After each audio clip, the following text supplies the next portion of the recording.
Gert Jõeäär, no ütleme nii, et ikkagi päris uhke sõit täna ja kindel võit, et kuidas sa selle sõidu enda pilgu läbi kokku võtaksid? Jah, et läks igati nii nagu lootsin, et kohe alguses saime eest ära Saarega ja siis lõpus suutsin veel oma teed minna ja niimoodi ilusa finiši ka veel teha. No Saar vist punnis kõvasti vastu. Eks ta jah, tal vist lõpus sai veits jaksu otsa seal ja siis Keava mägede peal seal on veel vaja kõvasti jõudu, et sealt 10 kilti ära kannatada. No mis siis täna määravaks sai? Oli siis puhas jõud või mis lõpuks otsustas?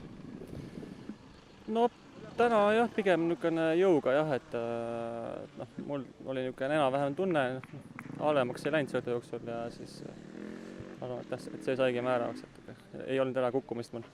No sel aastal üks sõit on ebaõnnestunud, teised õnnestunud pea ideaali lähedased, et siiamaani võib öelda, et hooaeg on läinud väga hästi.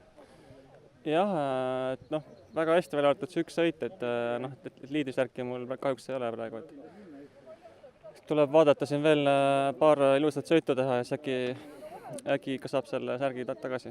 Et siis, kui hakatakse neid kehvemaid maha arvama, siis ei tohiks ju probleemi tekkida? No ma loodan, et ma ei taha midagi ära sõnuda. No mis sa selle raja ja sõidu kohta täna ütled, et võrreldes teiste etappidega sõideti ikkagi peaaegu 20 minutit vist kauem seda sõitu, et oli see selline raske rada või kuidas sa iseloomustaksid? Jah, et igati huvitav ja raske rada, et siin oli mõningaid uuendusi tehtud kui ma õigesti mäletan, eelmise aastaga võrreldes ja eriti lahe on see viimane Keava mägede osa, et seal saab nautida, kui veel vähegi jaksu on, aga kui oled sellest tühjaks sõitnud, siis on niisugune nutune, ütleme.